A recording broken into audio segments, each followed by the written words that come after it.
Hello students, आपको पता है कि कॉस्ट अकाउंटिंग में हम क्यों करते हैं। कॉस्ट अकाउंटिंग का मेन मकसद क्या होता है? कॉस्ट को मेजर करना। और सबसे इंपॉर्टेंट काम क्या होता है? कॉस्ट को कंट्रोल करना। तो कंट्रोल करने की हमारे पास बहुत सारी टेक्निक्स है, ठीक है। उसमें बहुत ज़्यादा इंपॉर्टेंट दो टेक्निक्स हैं जो हम आजकल डिस्कस कर रहे हैं। वो कौन सी हैं? Standard costing and budgeting control. Budgeting control हमने बहुत डिटेल में कर लिया है, स्टैंडर्ड कॉस्टिंग भी आपके साथ डिस्कस कर लिया है। तो इन दोनों की है, तो दोनों ही क्या है? दोनों का मकसद क्या है? कॉस्ट को कंट्रोल करना। कंट्रोल का मतलब क्या है? जो हमने डिसाइड की हुई है कॉस्ट, उससे ज़्यादा ना चली जाए, ठीक है। कॉस्ट ज़्यादा चली जाएगी तो क्या होगा? मार्केट में कंपटीशन हमें फेस करना पड़ेगा, हम मार्केट का उतना एरिया कैप्चर नहीं कर पाएंगे। तो कॉस्ट कंट्रोल करना बहुत ही इंपॉर्टेंट कंसेप्ट होता है। तो ये दोनों techniques, standard costing and budgeting control, दोनों का मेन मकसद क्या है? कॉस्ट को कंट्रोल करना, ठीक है। चाहे इन दोनों का मकसद सेम है, लेकिन दोनों टेक्निक्स तो आपस में क्या है, थोड़ी सी डिफरेंट है। उसको हम क्या, इन दोनों के बीच में क्या डिफरेंस है, इसको मैं आज आपके साथ क्या करूँगी, डिस्कस करूँगी, ठीक है। Standard costing and budgeting cost, ठीक है। तो सबसे पहले standard costing. Standard costing is intensive in application. कौन सी है?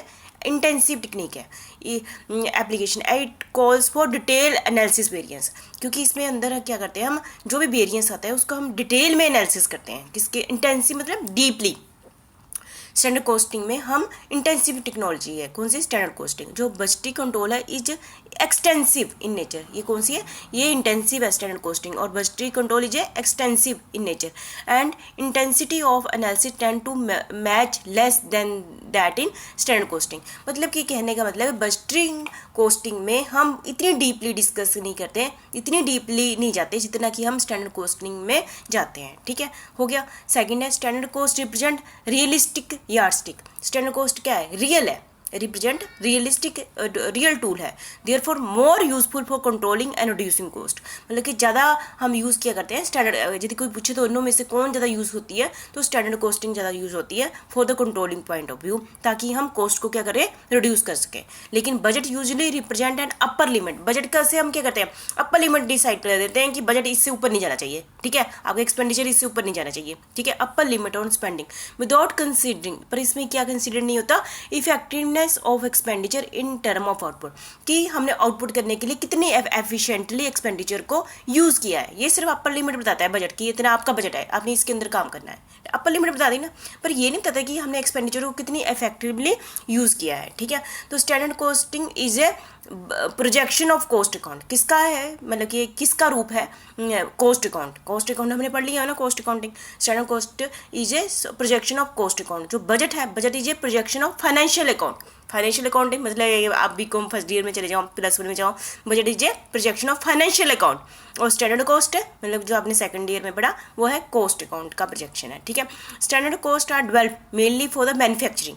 कहाँ पर यूज़ किया जाता है स्टैंडर्ड कॉस्ट का? मैन्युफैक्चरिंग। जैसे मैन्युफैक्चरिंग ना डिपार्टमेंट में ज़्यादा स्टैंडर्ड कॉस्ट का यूज़ किया जाता है। फंक्शन समटाइम आल्सो और मार्केटिंग, कई बार हम मार्केटिंग और एडमिनिस्ट्रेशन में भी यूज़ कर लेते हैं, पर मेनली स्टैंडर्ड कॉस्ट का यूज़ कहाँ होता है? मैन्युफैक्चरिंग डिपार्टमेंट में होता है। जो बजट है वो सभी जगह के लिए बनता है, हर जगह के लिए बजट बनता है, combined for different function of the business, such as sale में भी बनता है, परचेज में बनता है, कैश में, प्रोडक्शन में, सभी जगह हम क्या करते हैं, बजट यूज़ कर लेते हैं, ठीक है। मतलब कि हम ये ऐसा कह सकते हैं कि बजट का एरिया बहुत बड़ा है, स्टैंडर्ड कॉस्ट का एरिया मैन्युफैक्चरिंग एरिया है, ठीक है। तो standard cost are usually established after considering such vital matter as production capacity. Standard cost हम कैसे निर्धारित करते हैं? प्रोडक्शन कैपेसिटी कितनी है, मेथड कौन सा अप्लाई किया गया है, other factor which require attention when determining an acceptable level of efficiency, ठीक है। और बजट में भी based on previous year cost. Budget हम जब बनाएंगे प्रीवियस ईयर की कॉस्ट भी देखेंगे without any intention being paid to efficiency, ठीक है। प्रीवियस ईयर की cost without any intention being paid to efficiency, ठीक है। तो standard costing system can operate without any comprehensive budgeting system.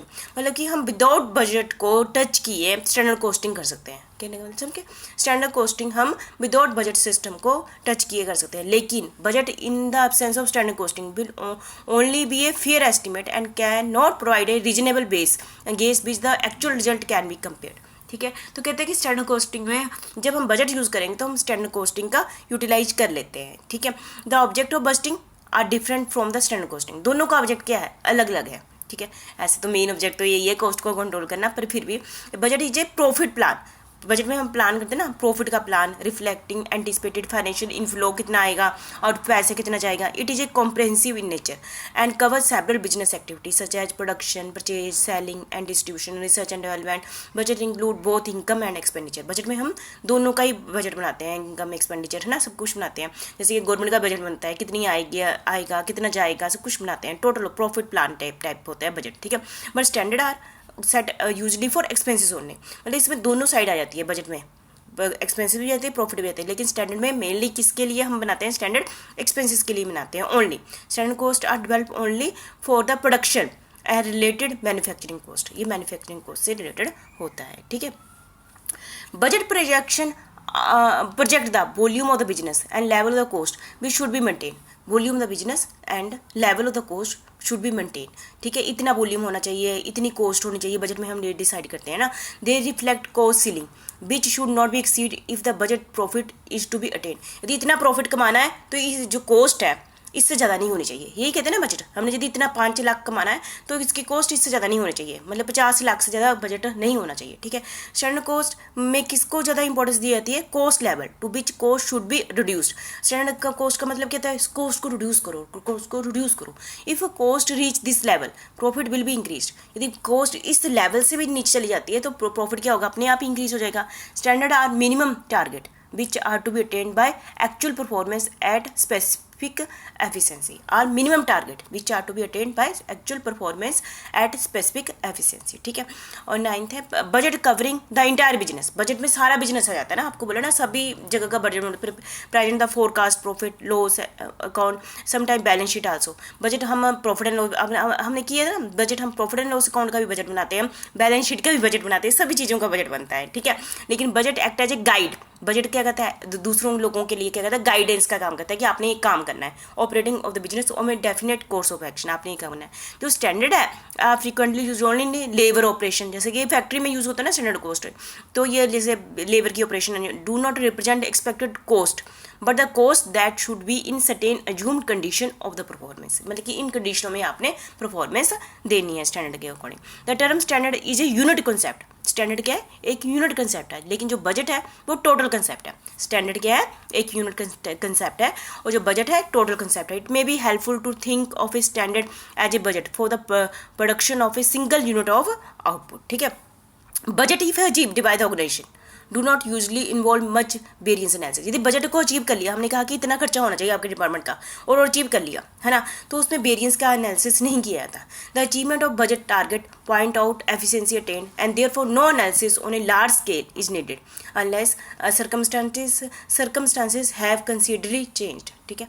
Under standard costing detail variance analysis is carried out, लेकिन standard costing में हम variance का analysis करते हैं out to find out deviation so that corrective action may be taken, ताकि हम action ले सकें। मतलब बजट यदि अचीव कर लिया, बजट की कोस्ट से ऊपर नहीं गए तो ठीक है, तो हम एनालिसिस करेंगे ही नहीं, लेकिन स्टैंडर्ड कॉस्टिंग में हम ये एनालिसिस करते हैं, ठीक है। और review and revision of the budget is more frequently based on changing circumstances than those of standard cost. Budget में हम बार बार रिवीजन भी करते रहते हैं, जो यदि सर्कमस्टांसिस में चेंजेस होते हैं ना, तो बजट में हम क्या करते हैं, चेंजेस करते रहते हैं। पर स्टैंडर्ड का more static and subject to less change. एक बार बना दिया स्टैंडर्ड कॉस्टिंग, इसमें हम ज़्यादा चेंजेस नहीं, बार बार रिवीजन नहीं करते हैं, ये स्टैटिक नेचर का होता है, ठीक है। और budget are equally important for planning. Budget क्या है, जैसे हमारे मैनेजमेंट के फंक्शन में प्लानिंग बहुत इंपॉर्टेंट है, ऑर्गेनाइजेशन बहुत इंपॉर्टेंट है, कोऑर्डिनेशन बहुत इंपॉर्टेंट है, कंट्रोल फंक्शन बहुत इंपॉर्टेंट है ना, ऐसे ही बजट बहुत इंपॉर्टेंट है, इक्वली इंपॉर्टेंट है, ठीक है। और standard cost contribute relatedly more to the control function. Standard cost का मकसद क्या है, control function than other managerial function, although standard cost are used for all business function, ठीक है। बजट में भी applied in such business which are of a jobbing nature. जहाँ पर जॉब होती है ना, वहाँ पर बजट, जैसे बड़े लोगों को जॉब दे दी गई है, वहाँ पर बजटिंग बहुत ही अच्छे ढंग से अप्लाई होता है। But standard costing is difficult to apply because of the dissimilar nature of different job. जहाँ पर बड़ी अलग अलग की जॉब होती है ना जिस बिजनेस में, वहाँ पर स्टैंडर्ड कॉस्टिंग का इतना यूज़ नहीं होता, ठीक है। Job are better control through predetermined budget. जहाँ पर जॉब है ना, वहाँ पर जॉब का कंट्रोल हम बजट का बड़ा अच्छा कंसेप्ट होता है। And cost for different job are stand historically in those business where manufacturing is done under condition of continuous processing. जहाँ पर मैन्युफैक्चरिंग लगातार होती रहती है, कंटिन्यूस प्रोसेसिंग। और अंडर मास प्रोडक्शन, लगातार प्रोडक्शन होती रहती है, बहुत मात्रा में प्रोडक्शन होती है, स्टैंडर्ड कॉस्टिंग इज अप्लाइड, वहाँ पर स्टैंडर्ड कॉस्टिंग का अप्लाई किया जाता है। ठीक है, देखो आपको कह दूँ बजटिंग को और स्टैंडर्ड कॉस्टिंग दोनों ही बहुत ज़्यादा इंपॉर्टेंट टेक्निक्स हैं कॉस्ट को कंट्रोल करने की। ठीक है, तो दोनों का मेन मकसद तो यही है, कॉस्ट को कंट्रोल करना। बजट क्या करता है, वो मैक्सिमम लिमिट बताता है कि आपकी कॉस्ट इससे ऊपर नहीं जानी चाहिए, आपकी एफिशिएंसी है ना, सबको मैक्सिमम बताता है। जो स्टैंडर्ड कॉस्टिंग है वो हमें क्या बताता है कि इतनी कॉस्ट होनी चाहिए, जैसे बजट हर एरिया में पहुंच जाता है, लेकिन स्टैंडर्ड कॉस्टिंग का एरिया क्या है, थोड़ा सा लिमिटेड है। ठीक है, तो ये थोड़े से पॉइंट्स हैं जो बेसिकली मैंने आपके साथ डिस्कस किया, स्टैंडर्ड कॉस्टिंग एंड बजटिंग। ठीक है, थैंक यू वेरी मच।